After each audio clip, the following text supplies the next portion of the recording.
Okay, YouTubers, this is Joe from ArtAlienTV, another quick game of Interplanetary I Spy going on here for all you space detectives and pareidolia police alike.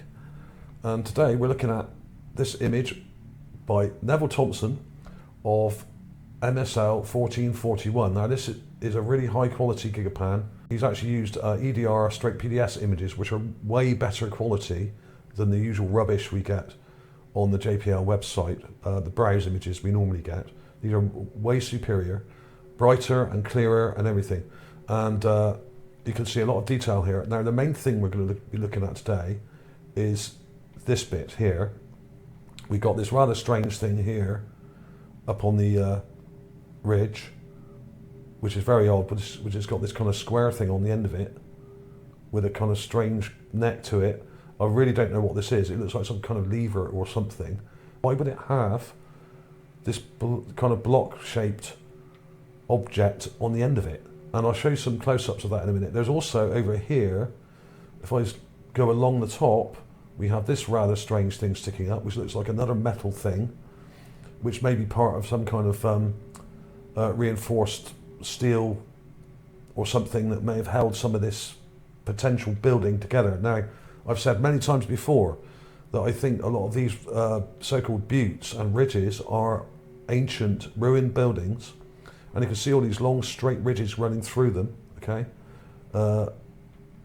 these are buildings that are very ancient and eroded and covered in sand and partially buried, very similar to some you might see in places like Carthage in North Africa, where I went years ago, a place called Tunisia. Got very similar structures to this there, and in fact the ones that haven't been dug up and excavated look very much like this, but these are older. These look much older than the ones at Carthage. These look like 1,000,000 years old. The ones at Carthage aren't that old. They're thousands of years old. There's also this thing that looks like a gargoyle just here. It's a bit hard to get your head around, but there's a face just there and a rather strange thing sticking up there. There's loads and loads of crazy things in here, and often you will see the statues at the bottom of these ridge lines, but also you'll see them on top. These are actual remains of ruined buildings. In fact, this may have been one very long structure. If I zoom out, it goes all the way along here. This is hundreds of feet long. I would say this is about 100 plus feet long and about 20 or 30 feet high at the highest point here, probably about 20 feet. I'm not sure exactly, but they're not as big as you may think. And the main point of interest was this. Now, these look like internal walls. In other words, the structure has collapsed away from it. And what we're looking at here is internal walls. And we have, on this potential internal wall here, what looks like a mural just here. I'll zoom in. And we have figures painted in bright colours like gold, green, yellow, and blue, all sorts of different colours here. Unfortunately, it's in kind of shadow here, so we're not seeing it that brightly. So what you need to do is take a screenshot of this and then stick it in your processing thing like this. So I've got a raw clip of it here, and you can clearly see these strange figures and very bright colours. Now what happens when you change the contrast? Now what I normally do is I use a thing called fade correction. That's fade correction. Then I add brightness, then contrast, and then brightness and contrast again. And now you can really start to see the colours showing through. Okay, that's what I do. I often go a bit brighter than that. I've got a version here which is much brighter, so that you can see that on your mobile devices out there. And what happens is you'll see these golds and yellows and greens come out really, really bright. Do I think this is a mural? Yes, I do. Why do I think that? Well, because I've found lots of other artwork in the area, including statues, figurines, and gold leafed relief carvings and all sorts of stuff. All you've got to do is look at my channel, and you'll see examples of this on my channel here. Very recent examples. I've got this one here, King of Mars found, carved relief in gold leaf. Check that out. There's a carving of a bloke, or what I would call a man with an elongated head, and part of it is done in gold. Okay, So we may be seeing something very similar here today. And also there are countless statues and works of art and figurines in the same area as we're looking at today. So this by no means a one-off, but this is probably the best example I've seen of what looks like a painting on Mars. We have all these lovely bright colours and shapes, and we have here what seems to be a figure just here with a pointed head coming down like this, 2 legs, a sort of arm there. Now some of this may actually be relief carving as well, and maybe gold leafed, like that previous thing I just showed you. We've got another arm there coming down, holding something. Now there's not a great deal of detail here, but an awful lot more than there was before. Obviously because this is done from a PDS image, which means it's far superior quality to the JPEGs we normally get from the JPL website. There also seems to be another figure here with an arm coming round here like this, and a head there, 2 eyes. So we've got some very interesting stuff here, but unfortunately it looks like a lot of it's eroded away and a lot of the colours probably washed out. There's also this rather strange thing here, I don't know what that is, with a sort of gold bit sticking out there. There seems to be what is a possible head here coming round like that with an eye there and a nose there. Okay, but when you zoom in it doesn't get any clearer because this stuff is actually quite a long way off from the rover really, and it hasn't zoomed right in, so we're not at maximum zoom. So the only reason we can see any detail here really at all is because I've cropped it out and we're looking a bit closer, but it's there on the GIGAPAN. All you've got to do is look at the raw image, and if you look at let's go back, let's take this back to its raw format, and you can see those colours trying to show through the orange filter. You can see that yellow trying to show through there, the gold, and some of the things you can actually see slightly clearer once you let your eyes adjust. If you just stare at it for a while, or just do that, just do a basic fade correction, and you can see that head there and that head there. There's also something up here, and I can't really work out what that is, but of course a lot of this may be damaged. In fact, this may have been done on a plastered or rendered wall, and some of the rendering may have come off. Now, what it did remind me of, in fact, is actually a fresco. Now, if you look up the word fresco, fresco means fresh in Italian. Okay. Now, a fresco is basically a painting style that came along in the Renaissance period, where in Italy what they would do is they would plaster the inside of a wall and paint on it whilst the plaster was still drying. They just let it dry out slightly and then paint straight onto it. But now what this meant was that the artist could paint onto the very smooth flat surface without all the paint soaking into the plaster when the plaster is completely dry. So because the plaster was still quite wet, or semi-wet I should say, it wouldn't absorb all the paint, which meant it gave it a nice finish, a nice surface to paint on. Okay. Now if you just painted straight onto dry plaster, it would absorb all the colour and it would be very difficult to get a smooth and nice even finish like they've done on here. So I'll put a link to this. There's also some cave paintings here of alien stuff going back many thousands of years, which it reminded me of also, with these strange figures here, 10,000-year-old figures in a cave which look very alien, some of them. Some of these are in Australia. I think these are the Wandjina in Australia. Some are in North America.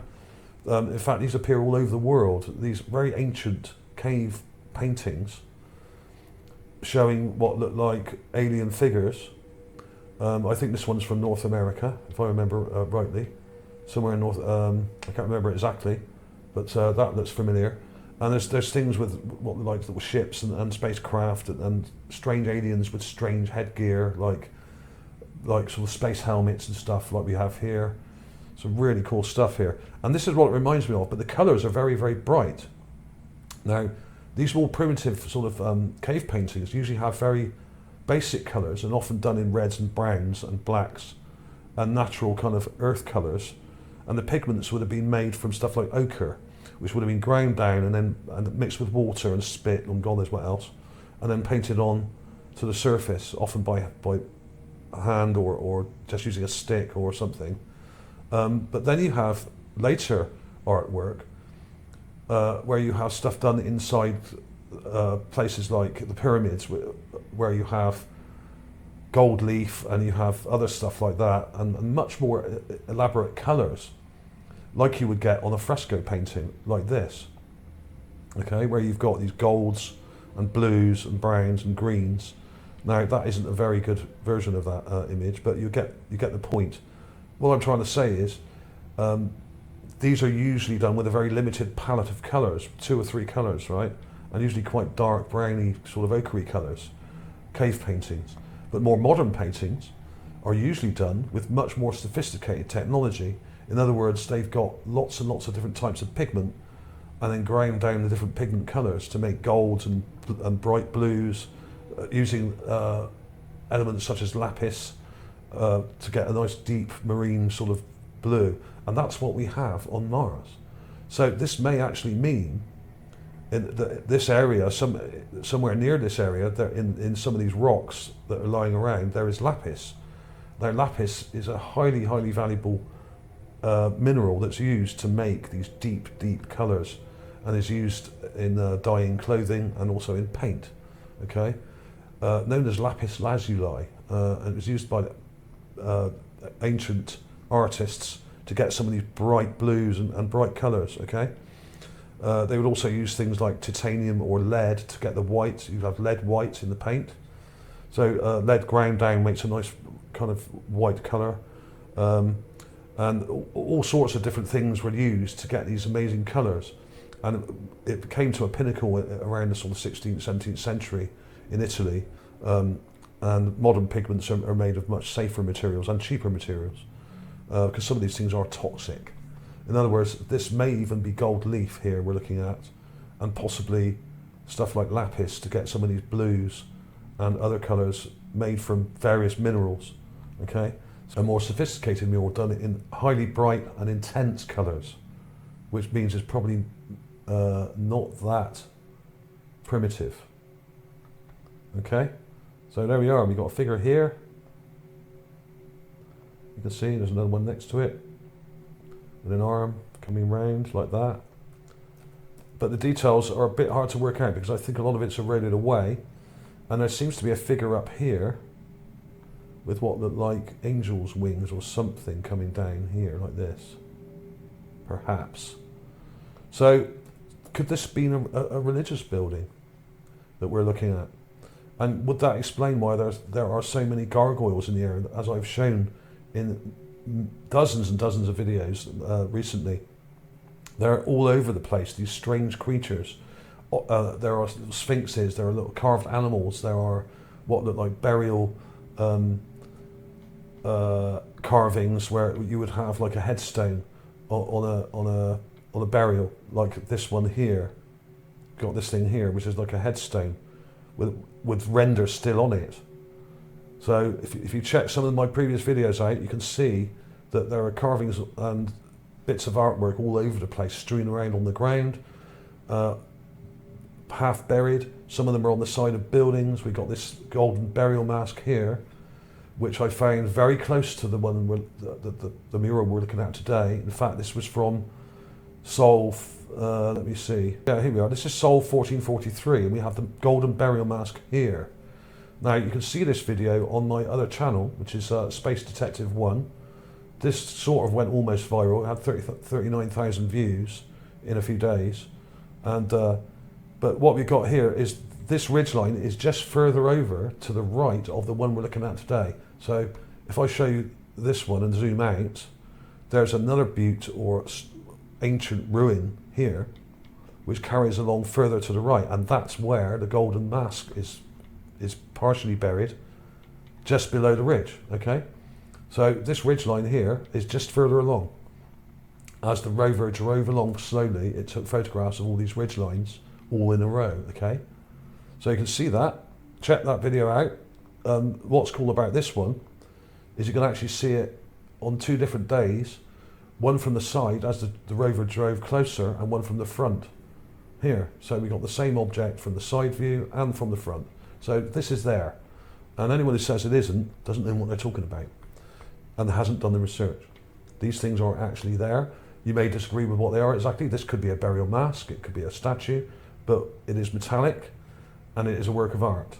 It's just a question of which type of work of art we're looking at, whether this is actual gold or some other precious metal, a statuette or figurine, whether it was a burial mask or part of a sarcophagi, could be either. But either way, it's art. So there is art on Mars. There's the giant sphinx, there's the Colossus thing I found just a few days ago, which you can see on my channel, which is this thing here. That is about 500 feet tall. It's absolutely enormous, so check that out. And go back and check out these other things, like this warrior headstone thing. That's really interesting. That is in quite good detail. And there's also the King of Mars with the carved relief on the side of a rock here, which has been carved and then gold leafed. So check that out. There's also the goddess figurine, which is another recent find. There's lots and lots of things like this in the area, so do go and check them out. I'm not making this up, okay? I'll show you a close-up of that, which looks like a gargoyle. And you've got the head there with eyes, nose and a mouth. There's the nose sticking down. There's the mouth. And you've got this rather strange thing sticking up. So don't expect to understand some of these things immediately because they are quite weird. This is Mars after all. But they do follow what I think are basic principles of art, being that art only exists for its own sake. In other words, it doesn't necessarily fulfill any purpose other than to decorate something or to adorn a building. And you would not get artwork like this on just any old building. This would have to be some kind of religious building or building of some kind of significance, either politically or religiously. And it says to me that this must have been a quite an important area. I've said this many times before, that there are probably temples in the area and religious buildings and burial structures and all sorts of things in the area. And we even have this thing here, which I think someone else posted the other day. I think Thomas from Mars Moon Space TV put this up. This looks like an aeroplane. Now, this isn't very long. This is only a couple of feet long, maybe 2 or 3 feet long maximum.